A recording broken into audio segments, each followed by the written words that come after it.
Olá pessoal do Mundo do Tênis Podcast, tudo bem? Começando o nosso 22º episódio pós-US Open, o episódio que consagrou Emma Raducanu, campeã do Grand Slam feminino, vindo do quali, e Daniil Medvedev, cabeça de chave número 2, conquistando seu primeiro título de Grand Slam, impedindo o calendário Slam de Novak Djokovic, que chegou até a final e fez grandes jogos no torneio, né? Hoje, então, a gente vai falar desses títulos inéditos, tanto de Medvedev quanto de Emma Raducanu. Eloy e Matheus, tudo bem com vocês? Tudo em paz. Que torneio, hein? Várias coisas bem legais pra gente conversar. Apesar, né, de ter sido um torneio que não contou com algumas figuras muito impactantes, Nadal, Federer, Thiem, ex-campeão aí do próprio US Open. Foi um baita torneio em vários sentidos, tanto de polêmica, de algumas surpresas, alguns duelos muito, muito bons, tanto tecnicamente quanto em termos de emoção. No feminino, acho que, novamente, aí, né, concordando com o que o Matheus sempre vem falando, que o torneio feminino acaba sendo melhor, no geral, tecnicamente, do que o masculino, que tem um ou outro jogo sensacional, mas não todos, né?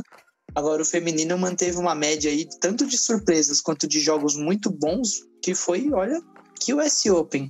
Olá, gente, como vai vocês? Olha, foi um torneio bem interessante, um dos melhores slams de muito tempo.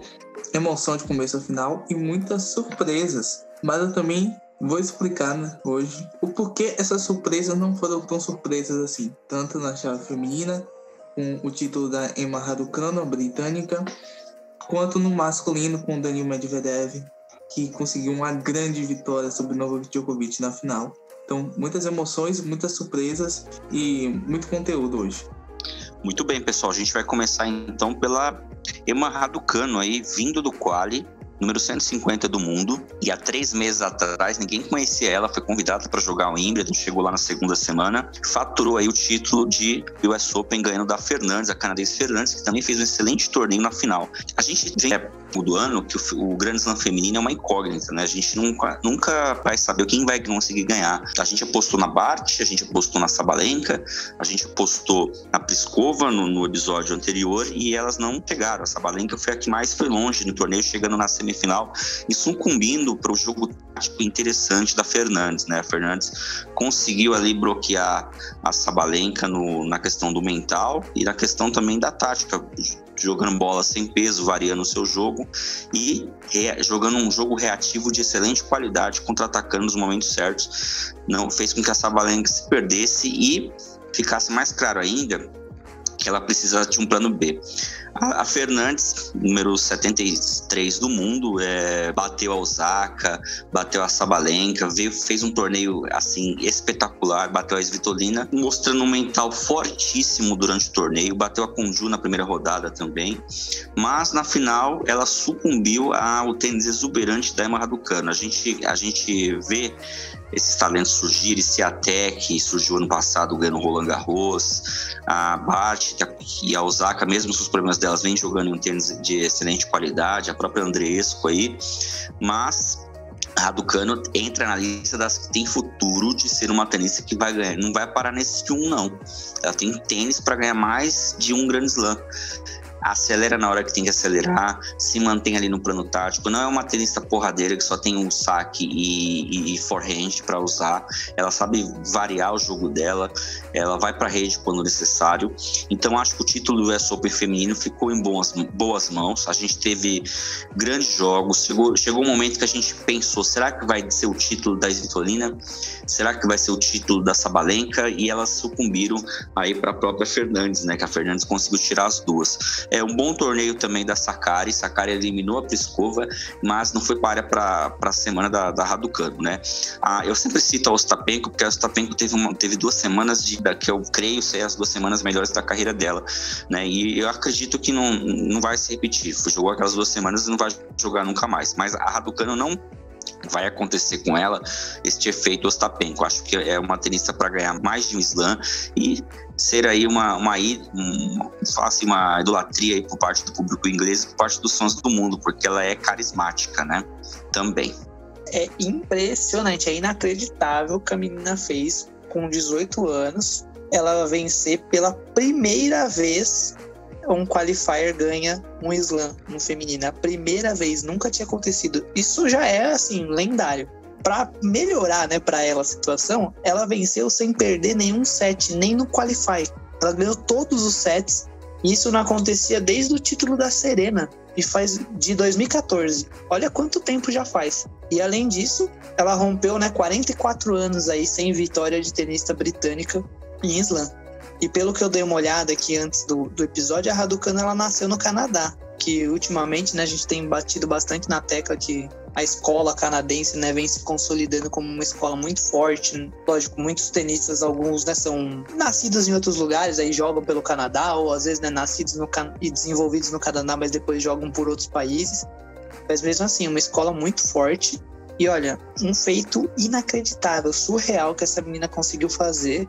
E olha que assim, pela mística do torneio, por como foi se desenvolvendo, por alguns confrontos, eu tava bem crente que a Fernandes ia levar.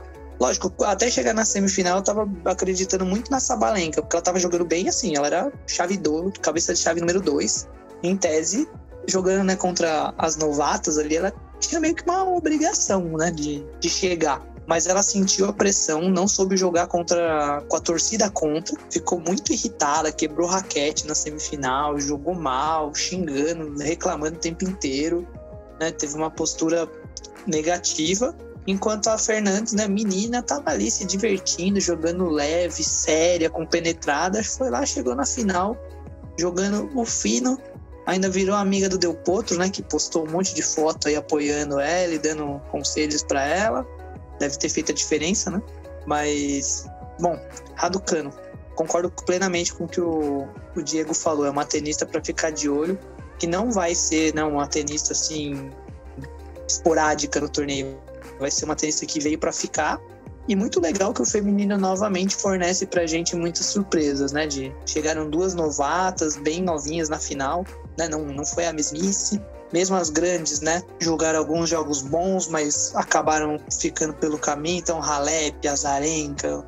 Aliás, o jogo Azarenka e Muguruza foi um baita de um jogo, um dos melhores jogos do torneio. Tivemos confrontos interessantes no feminino também, entre os medalhões, né, digamos assim. Mas as meninas roubaram a cena, hein? Que fase. Até publiquei um texto no Esportes Mais, na noite de sábado. Quem quiser, eu joguei também no Twitter do Mundo do Tênis Podcast, só porque a Ima Raducanu vencer o slam não é tão surpresa assim. Ela é uma jogadora jovem, uma jogadora que é nascida nesse novo milênio, né? Da geração milênio. E ela tem uma vida muito interessante. Ela tem pai romeno, mãe chinesa, e nasceu no Canadá e joga pelo Reino Unido. É um imigrante que, no momento que o Reino Unido tem entrado em algumas polêmicas em relação aos imigrantes, vai lá e dá esse show. Mas porque a Emma não é surpresa. Primeiro, pela grande campanha que ela tinha feito em Wimbledon. Ela fez uma campanha que foi muito interessante, chegou à segunda semana do torneio com muita intensidade, com batidas fortes de bola, consistência e com um mental que até onde aguentou foi muito bem. Tanto a Emma jogou uma partida contra a Tomljanovic da Austrália e teve ataques de ansiedade entre um set e outro e acabou desistindo. Menina jovem com muito potencial. E aí chegou 2 semanas atrás em Chicago, ela fez a final contra a Clara Towson, que é outra menina de destaque do juvenil. Ambas foram muito bem no juvenil, se destacaram no juvenil. A Towson, a Raducanu, a Leila Fernandes, e a gente aí vai ter mais jogadoras ainda surgindo nesses próximos 6 meses, que jogou o juvenil recentemente e que vai surpreender muito ainda nos próximos anos. E aí ela foi chegando no Chicago, já tinha ido bem, superando e colocando no peito que ela poderia ganhar de qualquer jogadora. E aí ela chegou no qualifying do US Open e falou assim: nossa, esse é meu momento. Porque todas as partidas que a Emma teve durante a semana, ela sobressaiu. Ela impôs o seu ritmo de jogo. Não teve uma partida assim, nossa, a adversária impôs um ritmo difícil para ela. Não. Acho que o jogo que ela mais teve dificuldade durante todo o torneio foi na final, com a Leila Fernandes, ela ganhou de 2 sets. Então, desempenho impressionante. Bom, do qualifying até a final ela venceu 10 jogos, né? A jogadora em slam que mais venceu jogos para ser campeã na história. Até porque ela foi a primeira qualify a conseguir esse feito. Ela venceu a Viviane Wagers na primeira rodada da Holanda, a Boca Vadse na segunda rodada, a Sherif, que é uma egípcia e que venceu um WTA recentemente, a Vergele na primeira rodada do torneio, a Shuai Zhang, depois ela destruiu a Sara Sorribes-Torno, deixou a espanhola vencer um game, depois destruiu a Shelby Rogers, que estava indo muito bem no torneio, bem na Arthur Ashe. Depois venceu a atual campeã olímpica, a Belinda Bencic. Aí, não achando pouco, ela foi destruir a Maria Sakkari, que estava fazendo uma grande campanha, que tinha tirado Andreescu e Pliskova, e na final, muito bem contra a Leila Fernandes. Essa geração agora, de meninas nascidas nos anos 2000, quando elas começarem a amadurecer, elas vão sobressair. Coco Gauff, Raducanu, Clara Towson, Burrell, Montgomery, Fruhvirtova, Eala, Kazintseva, muitas meninas que estão saindo agora do juvenil e que têm um potencial muito grande de chegar longe no circuito. O torneio feminino teve alguns destaques, além da Raducanu e da Leila Fernandes. A gente teve a Sakkari, que fez uma grande campanha. A gente não pode deixar de ressaltar isso. A Sakkari, aquela partida contra a Andreescu, uma das partidas mais épicas que a gente teve nesse ano, porque as duas jogaram muito tênis e foram até o limite. E aí no terceiro set, com o Andreescu, mesmo com a coxa que estava travada, e estava lá jogando em a Sakkari em um ritmo muito forte. No entanto, ela sucumbiu a Emma Raducanu, que estava na semana da vida. A Sabalenka também foi bem, embora eu acho que ela poderia ter feito muito mais do que ela fez. Fez uma partida burra contra a Leila Fernandes e não conseguiu muito bem. E também, não sendo clubista, a Andreescu fez uma grande semana. Ela é uma menina que se lesiona bastante, que passa muito tempo longe do circuito, e ela foi até as oitavas e perdeu para a Maria Sakkari, que também estava numa semana maravilhosa. E foi um torneio muito bom.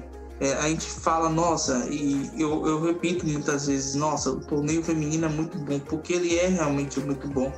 Porque todas as meninas dão tudo de si.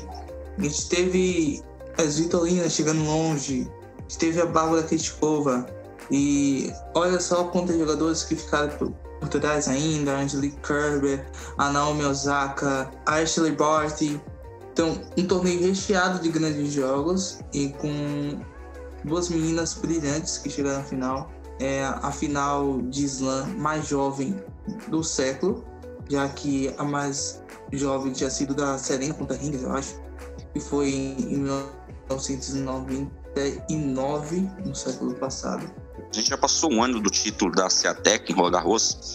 A gente já pode dizer que ela fez uma temporada completa aí. E eu falo da Swiatek porque o mesmo que está acontecendo com a Raducanu agora aconteceu com a Swiatek no ano passado, né? Ela ganhou Roland Garros quando ninguém esperava, ganhando todos os sets e batendo todo mundo assim de forma espetacular. O que você acha como foi essa temporada da Swiatek? O que você espera dela para o ano que vem? Já que ela faz parte dessa nova geração que eu acredito que não vai parar nesse primeiro e único título de slam. Olha, eu acho que a Swiatek, ela tá passando pelo mesmo processo que a Ashley Barty teve depois de vencer Roland Garros, que é de adaptar o seu jogo a outros pisos. A gente percebe que ela foi muito bem na temporada de Saibro, foi campeã em Roma, chegou às quartas em Roland Garros, mas acabou sofrendo um pouquinho mais nos outros pisos. Fez uma boa campanha em Wimbledon, foi às oitavas, mas no US Open acabou perdendo uma grande oportunidade de avançar mais. Ela, no jogo contra a Belinda Bencic, ela teve 2 set points no primeiro set. Se não me engano, sacou até para fechar o set. E teve boa oportunidade de avançar e não avançou. Mas como ela é jovem, a gente tem que ter um pouco de calma. Até porque é uma temporada que tá, voltando ao normal aos poucos, porque ano passado não teve uma temporada certinha, mas ela tá indo aos poucos. Eu vejo com muito bons olhos o futuro da Swiatek, mas é aquela questão, ela precisa adaptar o seu jogo para hard, Ela tem um jogo muito bom, que eu saiba. Uma jogadora habilidosa, jogadora que tem variação, vários golpes, que saca bem, que fica bem no fundo.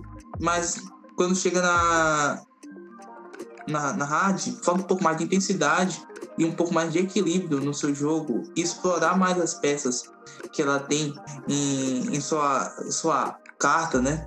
Sua carta na manga que ela tem. Ela precisa usar um pouquinho mais disso. Esse processo de adaptação demora, depende de cada jogador. Mas eu ainda acho que a Swiatek vai chegar muito longe ainda. Muito bem. Eloy, totalmente clubista a minha pergunta para você. Sabalenka, o que você tem a dizer, principalmente sobre a semifinal? E os momentos que o jogo estava na mão dela, ela não conseguiu lidar com a pressão. É difícil, né? A gente fala, lógico, todo mundo sabe que, pelo menos eu e você, a gente é muito torcedor aí da Sabalenka, que a gente gostaria muito que ela vingasse, né? Principalmente nos slams. Mas assim, eu vejo ela muito com uma problemática bem parecida com a Andreescu, que a gente brinca, né? Lógico, entre nós, mas que não deixa de ser verdade. Que assim, parece que ela não liga muito, né? Ela fica feliz de ter chegado até a semifinal. No dia seguinte tá lá, tipo, postando um monte de foto de blogueira, de boa, paz na vida e vida que segue, sabe? Beleza, por um lado, ok, né? Não tô falando que, nossa, tem que ficar uma semana de fossa porque perdeu. Mas da forma que perdeu, teoricamente, sim, né? Contra uma menina de 19 anos, que era 0 favorita contra ela teve várias chances no jogo. Ela ser a mais experiente, ficar perdendo a linha, quebrando raquete, reclamando, falando com o treinador o tempo inteiro, querendo competir com a torcida, sabe? Ficar tentando fazer com que a torcida gostasse mais dela do que da outra moça. Eu acho, assim, bem infantil para alguém da idade dela, né? Do calibre dela, entende? Né? Não demonstra que ela vai conseguir chegar muito longe, assim, se ela não mudar, pelo menos em termos de postura e principalmente em termos de tática, desenvolver algum tipo de plano B. Ela demonstrou ali, né, mais pro final do segundo e no terceiro set, o slice dela de backhand é excelente. É muito bom, só que ela quase não usa. Ela só resolveu usar quando já estava no limite, quando ela já não sabia mais muito o que fazer. Tentou subir um pouco para a rede, ali fazer algumas coisas diferentes até. Mas é aquela velha história de sempre, né? Se a paulada não tá entrando, ela começa a ficar estressada, ela fica estressada, a paulada entra menos ainda e vira uma bola de neve. Ela só se afunda, né? Ela não consegue ter muitas outras opções e não controla muito, né, essa questão da frustração ali, da raiva. Então, se ela continuar assim e pegar tenistas do outro lado, sejam muito regulares, como foi a Fernandes, né, que joguem muito, muito sérias, muito compenetradas e defendendo muito, né, sempre passando uma bola a mais, ela sempre vai acabar perdendo para esse tipo de tenista. Então, foi um jogo que me deixou aí um pouco preocupado, assim, com o futuro dela nos slams, principalmente. Acho que ela sente demais a pressão de ter que ganhar também. Pois é, ela tem um talento natural para pancadas. Ela, Pliskova, a Andreescu, a gente do circuito, a Osaka também. Só que a Osaka eu acho mais refinada do que essas outras. Elas, para tênis de pancadaria, são as melhores do circuito, sem dúvidas. Só que falta muito plano B para ela e falta principalmente controlar os nervos, né? Principalmente no primeiro set ali, quando ela erra um smash fácil na mão dela, depois comete uma dupla falta, se perde ali o primeiro set, começa bem o segundo, depois cai de intensidade, não consegue colocar intensidade no jogo, e aí a torcida contra ela sucumbiu no terceiro de uma forma ali, poderia fazer a primeira final dela de slam, e tinha sem bola para incomodar mais a Raducanu do que a Fernandes, né, no quesito de pancada. Mas ela, ao mesmo tempo, se a gente analisar friamente os números, fez uma temporada de evolução. Número 2 do mundo, 2 semifinais de slam, né? Pode estar amadurecendo, mas como você falou, precisa estar mais focada aí na questão do jogo em si para conseguir ganhar o slam. E a gente fala ganhar o slam, gente, porque igual eu sempre falo, a Raducanu já está na história.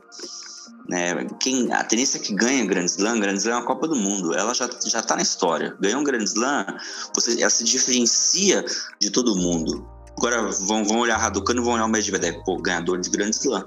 É difícil, é complicado ganhar desse cara, entendeu? Ganhar dessa mulher. E a Sabalenka tá batendo, começou ali a bater na trave e sentir esses nervos. Até achava que ela chegaria na final e se fosse contra a Sakkari ela teria chances, contra a Raducanu seria mais difícil.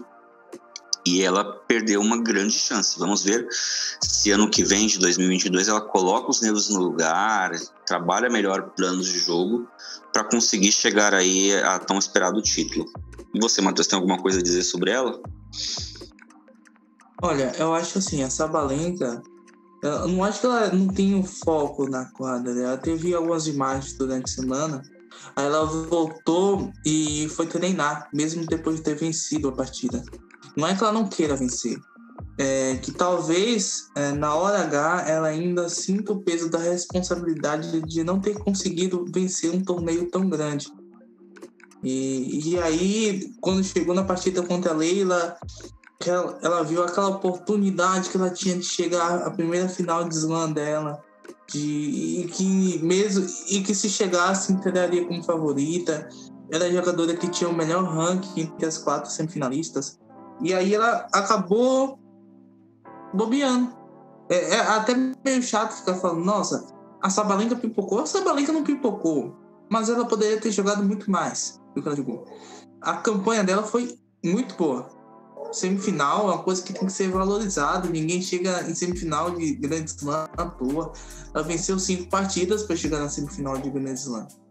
São partidas difíceis, que o emocional pesa, mas ela pode jogar mais. Ela pode usar muito mais variação do que ela usa. Não adianta você querer levar tudo na porrada. Não adianta na porrada. Tem alguma coisa assim. A Osaka, ela foi campeã do US Open. Nossa, o jogo dela é muito mais de bater forte. Mas a Osaka, ela tem uma variação nos seus golpes. Não é porque ela tá batendo reto que ela só tá batendo reto em lugar. Ela bate de um lado, ela faz o adversário correr. Na hora que tem que bater a bola um pouquinho mais alta, ela faz isso. A Bianca, ela gosta muito de usar um slice de esquerda em alguns momentos para chegar um pouquinho mais na frente, na rede, para desconcentrar o adversário, mesmo que o golpe de direita dela seja o melhor. Tem hora que ela pisa um pouco com a esquerda na frente, faz inside out, mas a Sabalenka chega a bola, ela quer bater. E aí, quando você quer bater o tempo todo, você pode até ir muito bem no ranking, como ela vai, número 2 do mundo, deve chegar ao número 1, se ela se manter consistente e conseguir resultados melhores em grandes torneios. Mas ela precisa de mais para vencer o slam. Ela precisa ter concentração, precisa ter plano B, ela precisa acreditar nas próprias armas, não acreditar apenas no próprio braço. Não é querer ser porradeiro, porque se a gente for olhar, qual foi o último porradeiro que venceu realmente um torneio? Porque todas as meninas que venceram recentemente tinham algum tipo de variação. A que menos tem variação, que venceu tem um pouco mais de tempo, foi a Serena Williams, mas você não pode dizer assim, a Serena não tem armas, porque ela vai para a rede, ela dá um slice, ela corta o tempo, ela tem um saque forte, ela tem variação no saque, tem uma devolução boa. A Sabalenka quer bater em todos os momentos, e não é assim que se faz tênis, principalmente em 2021, que jogadoras são muito mais habilidosas do que no século passado. Muito bem. A gente vai agora para a análise da chave masculina que consagrou aí russo Daniil Medvedev como grande campeão do US Open 2021, impedindo o calendar Grand Slam de Novak Djokovic. Eu vou começar a minha análise com dois pontos, né? Primeiro eu vou falar do Djokovic, depois eu falo do Medvedev. Djokovic está de parabéns, gente. A gente não está aqui nem para tirar sarro do Djokovic, porque ele perdeu a final do US Open. Ele tá de parabéns por chegar em 20, fazer 28 jogos no ano e ganhar 27. O pessoal até se esquece que ele ganhou os 3 últimos slams aí antes desse, em 3 pisos diferentes, né? Austrália, em cima do próprio Medvedev, Roland Garros, ganhando de Tsitsipas um jogão, e antes da semifinal contra o Nadal, e o Wimbledon ali, onde ele não foi o 100%, mas ganhou, passou por quem tinha que passar. Pressão psicológica no tênis, ela é gigantesca. Vídeo exemplo da Osaka, vídeo exemplo de outras tenistas que sofrem aí. Na época do Rod Laver, ele lógico, era um gênio, mas ele não tinha a pressão que hoje o Djokovic tem. Tanta mídia em cima, internet, televisão, todo mundo fala e você acaba meio que trazendo isso para você. Tanto é que o Djokovic já mostrou isso nas Olimpíadas e mostrou isso durante o torneio, onde ele não começava bem, mas ele conseguia ali jogar e ganhar dos rivais. Cedeu 7 para o Roger Hane, cedeu 7 para o Brusque na terceira rodada, fez um jogo ali fisicamente que ele podia ter dispensado o Nishikori mais rápido, fez um jogo ali onde ele teve que jogar fisicamente também contra o Berrettini, e fez o grande jogo do torneio com o Zverev. Os dois jogaram em excelente nível. Até por isso, no meu comentário no Twitter, eu acreditava numa vitória do Djokovic, porque ele jogou muito bem contra o Berrettini e jogou muito bem contra o Zverev. Então, mesmo com todas essas dificuldades, ele apresentou um bom nível nesse torneio. Mas, tênis você não se ganha sozinho. A gente teve o Medvedev que veio de uma boa gira norte-americana. Fez semi Cincinnati, ganhou Toronto, pegou uma chave muito boa e fez o bom usufruto dessa chave, com as quedas, ele não tem nada com isso, de Rublev e Tsitsipas. Passou por quem tinha que passar. Até comentando com os meninos aí, eu falei, pegou um holandês lá na R5, nas quartas de final, seria adversário de R1. Pegou um Aliassime que vem melhorando durante o ano nas suas adversidades, mas é o Aliassime que na hora H ali sempre tem ali aquele probleminha de mental, de não acreditar em si, no jogo dele e perder chances ali, como fechar um set. Então o Medvedev chegou descansado, motivado, embalado e fez o que tinha que fazer contra o Djokovic. Sacou muito bem, atacou de direita, acelerou nos momentos certos, fechou a porta nos momentos que o Djokovic podia ali complicar. Teve problemas para fechar o jogo no começo, mas depois soube o fazer e garantir esse primeiro título. O Medvedev vem aí numa escalada, Ganhou o Masters 1000, bateu tênis importante, conseguiu vitórias importantes, vem 5 Masters 1000, não é fácil ganhar um Masters 1000, imagina 5, 4 títulos de Masters 1000, um torneio do Finals, 2 finais de Grand Slam, então estava mais do que na hora do Medvedev ter esse título de Grand Slam, É um tenista... Não é o jogo mais exuberante, não é o jogo mais bonito, não é o tenista mais carismático. Mas hoje eu achei sensacional a comemoração dele de jogo do FIFA, comemoração de videogame. Ganhar um Grand Slam e fazer aquela caretagem que ele fez foi muito engraçado, E Medvedev aí justifica ser o número 2 do mundo, justifica ser um tenista que quando essa geração de ouro que a gente está vendo, infelizmente, passar aos poucos, Federer e Nadal já com problemas físicos, Djokovic já tem uma idade avançada, mas ainda tem muito jogo, tanto é que chegou à final. Então Medvedev junto com Zverev, junto com Tsitsipas, junto com a geração que está chegando depois deles, com Rublev, Alcaraz, Aliassime também. E os americanos estão vindo, os americanos estão chegando, pessoal. A gente pode ter um circuito daqui 2 anos, um circuito parecido com o feminino, onde a gente vai acompanhar os slams sem saber o que pode acontecer, Destaque meu para Aliassime, que chegou na primeira semifinal dele, precisa ganhar um título, Aliassime. Precisa ganhar um torneio pequeno, embalar, vai dar confiança, O trabalho do tio Tony já mostra resultados. É uma joia muito boa a se lapidar, precisa de mais consistência e melhorar a parte mental também. Slam muito bom do Alcaraz, um jogo épico lá contra o Tsitsipas, foi até onde o físico aguentou. Tem 18 anos, gente, vai evoluir muito. É complicado de você fazer essa transição tão rápida de partidas de 3 para 5 sets, Grand Slam muito bom também do Zverev. Acho que o próximo dessa geração é ganhar Grand Slam Zverev. E a gente falava 2 anos atrás do Zverev que ele se perdia em jogos de Grand Slam, que ele não conseguia ir longe, ia muito bem nos torneios, mas o Zverev está chegando.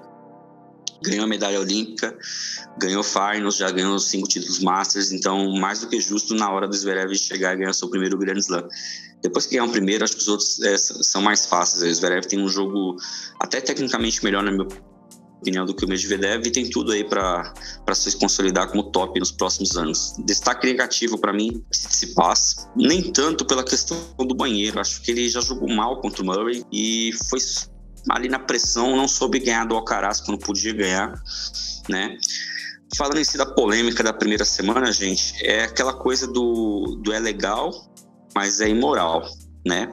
Ir no banheiro é permitido, a regra permite o tenista ir no banheiro. Até falei num podcast lá de Roland Garros que tem que ir no banheiro mesmo. Eu, se fosse profissional, faria, ia lá, relaxava, pensar ali em 3, 4, 5 minutos o que eu posso fazer para derrubar o adversário e voltava com a cabeça fria. Só que 10 minutos, eu acho que é muito tempo, você dá a impressão que você faz isso de propósito para esfriar o jogo. É aquela coisa, é legal, ele não fez nada de errado do ponto de vista legal, mas é imoral, né? Você esfria o adversário. Então, tem que ser pensado entre aí a ATP, a ITF, os tenistas, essa regra aí do banheiro. E tem a suspeita que o Tsitsipas tem celular no banheiro, não provada, ele vai pedir ajuda aí pro coach dele. Então, a gente não sabe se isso é verdade, mas 10 minutos é um grande tempo. Então, o US Open masculino foi um pouco inferior ao feminino. Tivemos, sim, bons jogos. Tiafoe, Rublev, um bom jogo também. Tiafoe perdeu lá para o Aliassime. Tem armas boas o Tiafoe, mas precisa ali, igual a gente falou da Sabalenka, agora de plano B e acreditar mais nele, que ele pode ir mais. Teve boas vitórias em grandes lances esse ano, contra o Tsitsipas em Wimbledon, contra o Rublev, mas se não melhorar, vai ser sempre um tenista ali bom, mas de segundo escalão. Então a gente teve um US Open masculino inferior ao feminino, mas com um frescor novo, com Aliassime, com Alcaraz, com Bruspig. Schwartzman também fez um excelente jogo. Schwartzman se aplaudir de pé, né, gente? Ele, contra o holandês lá, ele jogou 5 sets, do primeiro ao último ponto, na hard, que o holandês é melhor ali, se entrega de corpo e alma, é uma delícia ver o Schwartzman jogar.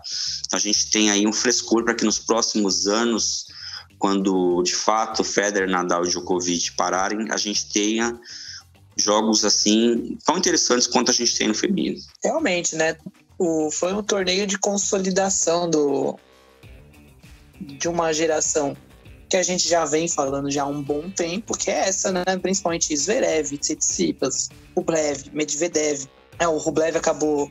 É uma decepção, mas não é, porque assim, era um jogo que realmente era passível, né, de perder. Não é, nossa, perdeu por 150 do mundo lá, não deveria ter perdido jamais. Perdeu pro Tiafoe, que também tirou o Tsitsipas de Wimbledon, e é um tenista chato, assim, encardido, que vira e mexe e elimina alguém importante aí nos slams ou em outros torneios. Mas é mais uma questão que, assim, esses tenistas, né, que já vinham ganhando Masters 1000, ganharam Finals, né, ganharam algum Olimpíada, no caso do Zverev. Então, assim, eles precisam realmente consolidar nessa questão do slam para realmente, né, perpetuar, né, essa geração. Agora, já vemos uma outra geração que, né, já não faz parte da mesa, mas anda bem colada ali, que são esses tenistas dos anos 2000 para cá. Então, Aliassime, mas principalmente, na minha opinião, esse torneio aqui, a surpresa, assim, é o Alcaraz. Lógico, não é que é uma surpresa, porque a gente já vem falando dele há um bom tempo, né? No próprio grupo lá do Mundo do Tênis, sempre tem gente falando dele em torneios menores, aí, que ele é a promessa do tênis espanhol. Não à toa, com essa idade, ele é treinado pelo Juan Carlos Ferrero, grande mosquito, número 1 do mundo, né? Multicampeão. Então, assim, né, o menino é uma baita promessa, e ele já é há muito tempo, né, esperado, assim, que ele vá longe. Mas nesse torneio ele provou que ele tem a alma, né? Ele tem aquele algo a mais. Ele tem um mental muito bom, né? Ele sabe fazer as escolhas certas nas horas certas. Ele joga melhor os pontos importantes do que o inverso, né? Ele sabe dosar energia. Eu acho que, né, ele foi o maior desse frescor que o Diego falou, foi o Alcaraz. E lógico, o Aliassime, muito bom ver ele indo além, chegando um pouco mais longe, mas ao mesmo tempo eu ainda não boto muita fé que ele vai chegar nesse mesmo nível, né, de Tsitsipas, Zverev, Medvedev, principalmente pelo mental.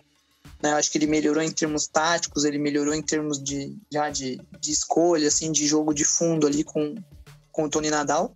Mas é impressionante como quando chega nas horas mais importantes do jogo, ele não joga bem. Ele joga muito pior. Ele some do jogo. Então, eu não vejo, né, ele, pelo menos ano que vem, ainda despontando, assim. Acho até que o Alcaraz tem mais chance de ultrapassar ele aí nessa corrida do que ficar para trás. Mas vamos ver, né? Vamos aguardar. Em relação à polêmica, eu concordo plenamente com o que o Diego falou, né? Não é nada contra a regra. O Tsitsipas, ele usou da regra do mesmo jeito que o Djokovic usou contra o próprio Tsitsipas lá na final de Roland Garros. Isso também foi uma polêmica lá na final, né? Porque o Djokovic estava perdendo 2-0, foi no banheiro, voltou outro tenista e o grego sucumbiu, tomou a virada. Então, assim, vejo que ele plagiou aí, copiou a estratégia, só que ele levou para um lado, né, assim, meio do absurdo, né, meio totalmente descompensado, desproporcional. Usar 10 minutos do banheiro é demais, né, tanto que virou piada até no meio do tênis, né, outros tenistas falaram a respeito. O Murray, né, na coletiva de imprensa pós-jogo, foi um jogo de 3-2, né, contaminado aí por essa polêmica.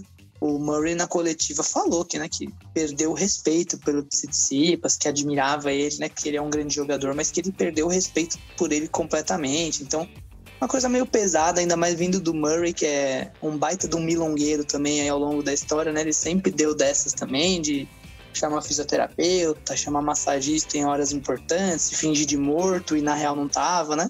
É aquela velha história, né? Quando é a favor, ninguém reclama. Agora, quando é contra, ninguém gosta, né?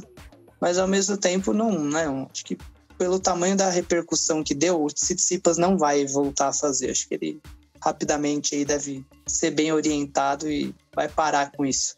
Mas foi um torneio muito, muito, muito bom. E queria parabenizar, na verdade, o Medvedev, porque foi um torneio impecável do início ao fim. Ele atropelou todo mundo. Tudo bem, a chave abriu, mas ele fez por onde? Ele fez por merecer, né? Não adianta a chave abrir e você não chegar ou não jogar bem. E o que ele fez hoje, fazia anos que eu não via contra o Djokovic numa quadra rápida, de hard. Um tenista que dominou. Tudo bem que, assim, na minha opinião, tá? Isso aí é uma opinião minha. Coincidiu do Medvedev estar num dia surreal e o Djokovic não estar. Então não é que, nossa, o Medvedev ganhou do melhor Djokovic. Eu não acho, né? Acho que o Djokovic não rendeu a mesma coisa, ele errou algumas bolas, né? Ele estava muito mais errático, né, do que o normal. E pontos importantes, assim, meio desperdiçando a bola, né? Ele nitidamente demonstrou frustração e raiva com ele mesmo, quebrando raquetes, xingando. Então, não foi o melhor Djokovic, ele sentiu nitidamente a pressão, não só da torcida, mas assim, principalmente dessa questão, né, de muita gente querendo ou não torcendo contra, né, ele, para que ele não vencesse esse slam, para não ultrapassar Federer e Nadal e não fazer, né, o calendário slam. Mas ao mesmo tempo eu acho que ele sentiu uma pressão interna dele mesmo, assim, né, de uma certa obrigação de ganhar, de querer demais, assim, né, ser o único recorde que talvez falta, o que ele mais deseja. Então tudo isso tornou o jogo para o sérvio não tão bom. E ao mesmo, né, e simultaneamente o Medvedev estava num dia assim absurdo, tudo que ele tentava dava certo. Até quando ele fazia alguma besteira, ele conseguia ganhar um ponto depois, e jogando demais, sacando fino, sentando a mão até de segundo saque, sabe? Então, assim, um dia iluminado de um que já merecia há muito tempo, que é o melhor jogador na quadra de hard já há alguns anos, principalmente nas quadras americanas. Né? Toda gira americana ele sempre destrói, vai bem, desde 2018 pelo menos. Então ele merecia, né? Ele já estava vindo aí numa crescente, ele, né, não é número 2 do mundo à toa. Realmente não é o jogo mais vistoso, ainda acho o Tsitsipas mais jogador, mais tenista que o Medvedev, mas na hora H que ele não conseguiu fazer em Roland Garros, hoje o Medvedev fez, sustentando, né, o nível de intensidade e de qualidade do início ao fim, sem dó, com frieza até o final. Deu uma leve tremidinha ali para fechar o jogo na primeira vez que sacou pro jogo, mas faz parte. Primeiro slam dele aí, não, nada de errado também, faz parte. O importante é que ele foi lá depois, resetou a mente e conseguiu fazer o que tinha que fazer. Mas realmente, né, acho que, por exemplo, o Djokovic que a gente vai ver na Austrália não é o mesmo de hoje. Podem ter, assim, 99,9% de certeza. provavelmente é um slam que o Djokovic vai levar ao próximo slam lá na Austrália. Agora, finalmente, né, vamos ver aí se esses tenistas dessa geração agora já intermediária, não sei se a gente já pode chamar assim, mas Zverev, Tsitsipas, Medvedev e Rublev, o que eles vão fazer nos próximos slams e no finals ainda esse ano, né? Vamos torcer para que eles só se consolidem cada vez mais, né? Estamos assistindo aí a transição do tênis cada vez mais consolidada e realmente, né, quando o físico começar a apitar um pouco mais, nem o Djokovic vai conseguir mais vencer os slams, né? Vai acabar já ficando na mão desses intermediários e logo menos aí essa nova geração dos anos 2000 também já vai começar a chegar forte. Foi um grande torneio do Daniil Medvedev. Falar um pouquinho especificamente sobre a final contra o Djokovic. O Medvedev ele fez algumas coisas interessantes. Primeiro que ele olhou bastante para o adversário que está do outro lado da quadra. Ele viu que o Djokovic, em certos momentos, estava com a cabeça baixa. Estava errando um pouquinho mais. Então, o que eu vou fazer? Vou colocar a bola o mais fundo e o mais rápido possível, mas com uma certa segurança. E aí o Medvedev fez. Jogava a bola 20 vezes, mas com segurança, mas que não deixasse aquela brecha, aquela bola no meio da quadra para o Djokovic montar. Então, o mais importante foi que Medvedev fez o seu jogo prevalecer. Porque os jogadores, quando jogam contra o Djokovic, acabam deixando o jogo do Djokovic prevalecer. Mas não. O Medvedev fez o jogo dele prevalecer. Mesmo que não seja um jogo vistoso, como o Rafael Diego falou, mas não é o jogo vistoso que vai ganhar, é um jogo eficiente. Beleza não ganha partida. O que vence partida é eficiência nos golpes. E isso foi o que o Daniil fez. Uma grande campanha dele. Tava batendo na trave já há um tempinho esse título. E é importante porque ele quebra aquela de nossa, eu não consigo ganhar slam. É importante, abre as portas. O primeiro sempre abre a porteira para ganhar outros. Então é importante para a carreira do Daniil. Se ele quiser ser alguém bem maior, ele conseguiu já um start vencendo esse slam. O Djokovic fez uma boa campanha, é assustador. Ele chegou na final em todos os slams que ele disputou esse ano. Perdeu agora no US Open, mas poderia facilmente ter ganhado também. No entanto, eu acho que a semana dele não foi a melhor da vida. Acho que se não fosse um torneio em 5 sets, eu acho que ele teria caído. Porque ele aproveitou muito da queda da intensidade dos seus adversários, que não conseguiram manter um ritmo forte durante toda a partida, para vencer a maioria das partidas. E também entrou num ritmo mais fraco também. Eu até entrei na discussão com algumas pessoas nos grupos do WhatsApp em relação ao Brooksby, que ele é um jogador que não tem nada demais. O Brooksby não tem um bom saque, mesmo sendo alto. Não tem uma boa direita. A direita dele não anda tanto. É um pouquinho consistente na esquerda, mas não muita coisa. Mesmo assim, o Djokovic se enrolou. Não há um tenista que eu vejo nesse nível atual de tênis chegar ao top 20, por exemplo. E o Djokovic se enrolou. Se enrolou com o Berrettini, que mais uma vez sucumbiu suas próprias armas. E poderia ter feito um jogo mais tranquilo. Então, também contra o Nishikori, né? Também contra o Nishikori. Então, ele poderia ter feito um torneio muito mais tranquilo do que foi, mas não fez porque ele jogou mal.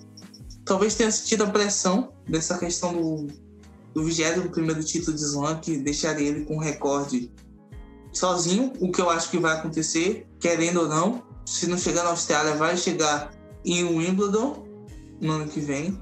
É um jogador extraordinário. Claro que a gente teve algumas decepções no torneio, o Stefanos. A gente comentou sobre essa polêmica do banheiro, mas o problema foi a duração, não ele ir pro banheiro. Ir pro banheiro não é ilegal, tá dentro da regra. Até porque os jogadores, eles suam muito. Então, o corpo fica muito molhado. Tem que trocar short, cueca, camisa. Mas acabou sendo exagerado. E aí, aquele jogo contra o Murray, a torcida ficou já no pé dele. E aí, nos próximos jogos, teve até contagem de quanto tempo o Stefanos ia ficar no banheiro. E teve gente que fez aposta sobre isso e ganhou, porque ele ficou acima do tempo médio de 5 minutos dentro do banheiro. Então, é uma coisa que ele tem que perceber. Se essa é vantajoso eu jogar contra a torcida, não é vantajoso. Tem que ter a torcida do teu lado. Se ele quer ser alguém mais forte, se ele quiser ser alguém melhor, ele precisa jogar com a torcida. Isso que Djokovic fez muito tempo, Federer fez muito tempo, Nadal fez, Wawrinka fez, Del Potro, meu Deus, Del Potro é um dos caras que mais fez isso. E precisa se centralizar nisso. Destaques no torneio, o Felix Auger-Aliassime, canadense que chegou às semifinais do torneio, o Botic van der Zandschulp, o holandês que venceu o Diego Schwartzman, fez uma grande campanha, que só parou para o Medvedev, mesmo assim tirou 7 do Medvedev também. Um jogador que é muito interessante, saiu do qualifying, uma das grandes esperanças para ser um top 50 proximamente. O Carlos Alcaraz fez uma grande campanha, ele venceu o Stefanos em 5 sets e sofreu com alguns problemas físicos, é normal, um jogador jovem e pode fazer muito mais ainda também. É a grande revelação do tênis espanhol em muito tempo. E foi um torneio assim, meio que previsível de alguma forma. Parecia que estava tudo caminhando para Djokovic, Medvedev e Zverev chegarem às semifinais. E aí o Aliassime foi a surpresa que tivemos, né? E, no geral, um bom torneio. Um torneio que tivemos algumas surpresas, mas que Medvedev é um campeão merecido e que fez por valer. E ninguém ganha do Djokovic em sets diretos em final de slam sem merecer um título desse calibre. O que o Medvedev jogou hoje não tá escrito. Uma das melhores atuações dele, assim, da vida. E só pra concordar com o que o Matheus falou, né? A gente falou muito da polêmica do banheiro, mas assim, o Tsitsipas em termos de tênis também não jogou bem. Então, né, não mereceu passar do Alcaraz mesmo. Né? Não sei nem se merecia passar do Murray. Então, torneio pífio, né? Pra um jogador do calibre dele que chegou em final de slam há pouco tempo. Não pode, né? Ter tanta oscilação assim. Acho que a derrota lá no Cincinnati pro Zverev com 2 quebras na frente entrou na mente dele. Ele tá naquela fase. É verdade, ele tá naquela fase assim, que todo mundo fala. Né? Essa menos, porque era o Djokovic, e aí, se fosse um tenista se não fosse o Djokovic, fosse um Medvedev ou Zverev, seria mais dolorido, né? Como é um tenista consagrado que tem armas para fazer o que fez, virar de 0-2 para 3-2, a dor é menor, né? Acho que o que está acontecendo com o Tsitsipas agora é que assim, todo mundo fala, pô, você é um talento dessa geração, você é o cara mais talentoso, você é o cara que tem direita, você é o cara que tem esquerda, você é o cara que saca, você é o cara que quer controlar os pontos, quer comandar e tudo mais, e aí você tem que ser obrigado a vencer os jogos.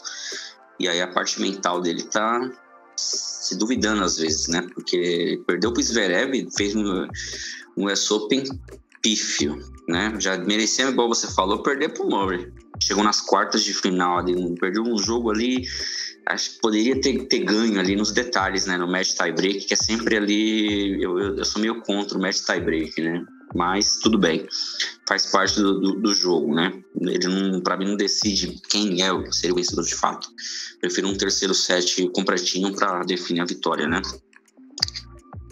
Então, o Demoliner fez uma boa participação nas duplas mistas. Marcelo Melo vai voltar pro Dodig, deixando aqui registrado no podcast, né? A parceria com o Kubot não deu certo. Eu acho que é a última tentativa do Melo de se firmar no circuito, né? Tentar voltar aos bons tempos, né? Se não conseguir agora, é só ladeira para baixo. O Bruno e o GM renasceram, como o Bruno joga em Nova York, né? Nova York parece o quintal, um puxadinho no quintal dele lá em Belo Horizonte. O que o Bruno Soares joga em Nova York é brincadeira. Perderam ali para uma dupla Salisbury e Rajev Ram nas finais. O Salisbury, então, detonou, né? Salisbury ganhou mistas e ganhou as duplas masculinas, mas o Bruno fez jogos espetaculares. As quartas de final e a semifinal foram espetaculares. O jogo deles contra o Granolé e os Ebadios foi espetacular ali, o nível de jogo, a variação que teve para cá e não para lá, voltando para cá e de virada. Então o Bruno fez uma semana excelente. Tomara que ele e o Jamie permaneçam aí e tenham nesse restante de ano e no ano que vem, é sucesso. É uma dupla que renasce aí, a gente já não estava mais muito acreditando.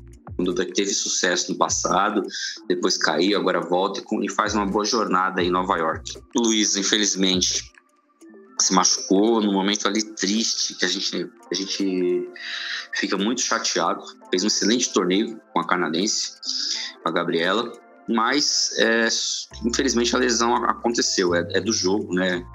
Acontece, mas poderiam chegar na final e fazer frente às Zhang e Stosur, que foram as campeãs aí do torneio. Então, menção aí para os brasileiros, já dando aqui, desejando melhoras para a Luiza Stefani, no melhor momento da carreira dela, medalha de bronze. Essa semifinal acontece essa lesão de rompimento de ligamento no joelho, é do jogo, pode acontecer com qualquer um esportista. A gente espera que quando ela termine, quando ela volte 100% para conquistar o tão sonhado Grand Slam dela. Olha, realmente foi inacreditável assim, a campanha de todos os brasileiros, na verdade, porque olha, o próprio Bruno, eu lembro, né, que nos últimos podcasts a gente não estava dando nada para quase ninguém, né, das duplas do Brasil no masculino.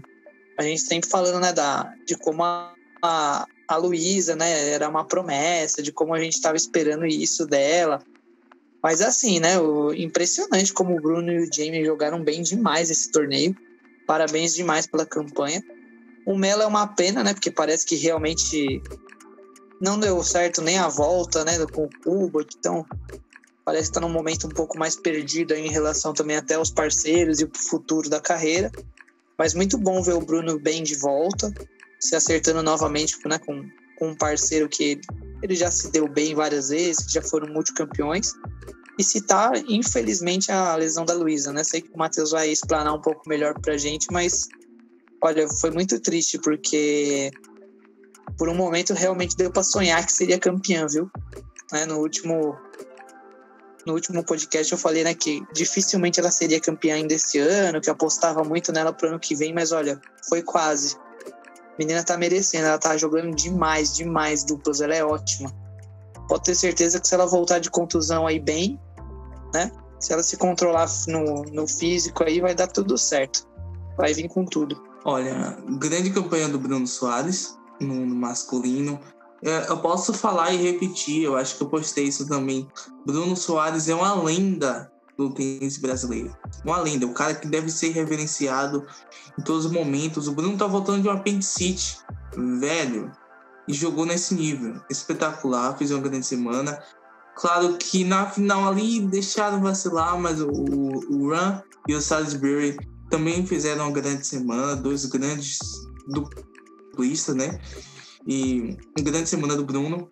Jogador excepcional. Ainda tivemos algumas cenas bem legais dele com o Noah, que é o filho dele. E se tem algum jogador pra gente admirar na história do tênis, esse é o Bruno Soares. E a Lulu, eu fiquei extremamente arrasado com a lesão da Luísa. Todo mundo sabe o quanto eu sou fã da Luísa, o quanto eu acompanho a Luísa nos últimos 7 anos, mais ou menos. E quando eu vi, nossa, ela se machucou. Mas o que me dá esperança é que ela é uma jogadora que é muito mente aberta. Ela sabe que a lesão é uma coisa que acontece do jogo e que só depende dela a recuperação. E aí eu vejo alguns vídeos dela hoje andando, dando risada. E eu acredito que ela vai passar por isso, vai ser difícil. Os médicos ainda não sabem se vão ter que fazer cirurgia ou não, vai depender de como ter a evolução da lesão dela.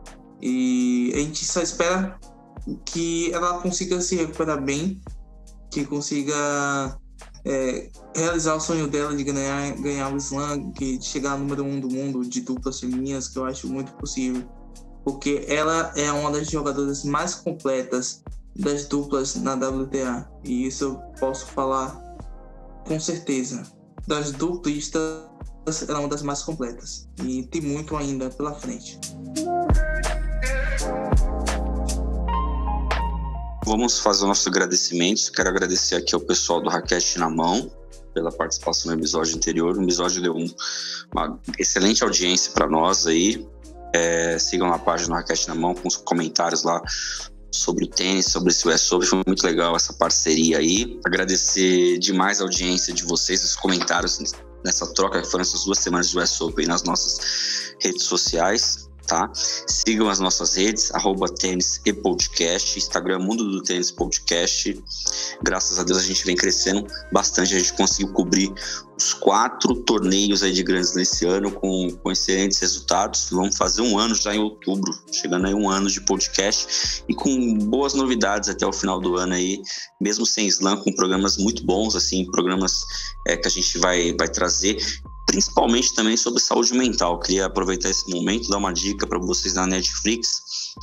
Indizíveis, Untold, Federer versus Fish, coisa que está acontecendo com a Osaka, coisa que está acontecendo com o Tim, de problemas na saúde mental. Aí você consegue entender um pouco o que aconteceu com o Mark Fish em 2012, quando ele teve transtorno de ansiedade, abandonou contra o Federer o jogo do WO. E aí a gente não sabe o que passa na cabeça de um tenista. Assiste o documentário, 1 hora, que explica a amizade dele com o Rod, o que o pessoal falava deles e o que depositaram de esperança neles, e eles não conseguiram para a crítica dar. Como é que é a pressão em cima do tenista, coisa que o Djokovic sofreu, mesmo sendo o número 1, um dos melhores da história. O Osaka está sofrendo e o Tim também está sofrendo aí, essa questão da saúde mental. Então fica essa dica aí para quem tem Netflix, Federer versus Fish. Matheus e Eloy, comentários finais de vocês. Só agradecer mais uma vez todo mundo que acompanha a gente, todo mundo que deu forças e vem aí cada vez mais pedindo, né, que a gente faça mais episódios, pedindo as nossas opiniões, dando feedback pra gente, acompanhando, né, em todas as redes sociais. Só agradecer mesmo e principalmente falar, né, que foi um ano maravilhoso, né? Vamos completar aí o ano do podcast, mas muito mais do que isso, um ano aí também, né, de slam. Dentro desse período triste aí da pandemia, a gente conseguir, né, finalmente fazer todos os podcasts de slam, de Olimpíada, de tudo isso, foi uma coisa assim, né, muito espetacular, foi maravilhoso mesmo, né? Agradecer vocês também, os parceiros aí de longa data. E vamos que vamos para os próximos torneios aí da sequência. Valeu! Só agradecer a todo mundo que acompanha a gente, a galera que incentiva no Twitter, no Instagram, no WhatsApp, nos grupos do Facebook que estão também acompanhando a gente. Fico muito feliz por você. Agradecimento ao pessoal lá do grupo, muito ostensivo. Mandar um abraço pro Gabriel Matos, ficou muito feliz com o título do Canu, ele que enchia o saco falando desses jogadores do juvenil, e hoje a gente vê essas minas aparecendo com tanto vigor, vontade, com tanta habilidade. Obrigado também, agradecer ao Rafael Tomazini, produtor da gente, que está dando apoio massa. Todo mundo continue acompanhando nossas redes sociais, Instagram, Twitter, confere lá nossos posts, publicações, comentem e valeu. Muito bem, pessoal, a gente chega ao fim do nosso 22º episódio, consagração aí de Daniil Medvedev e Emma Raducanu. A gente volta no próximo episódio 23 com um programa especial aí para vocês. Provavelmente a gente vai tratar aí de saúde mental, tá bom? Grande abraço, tchau.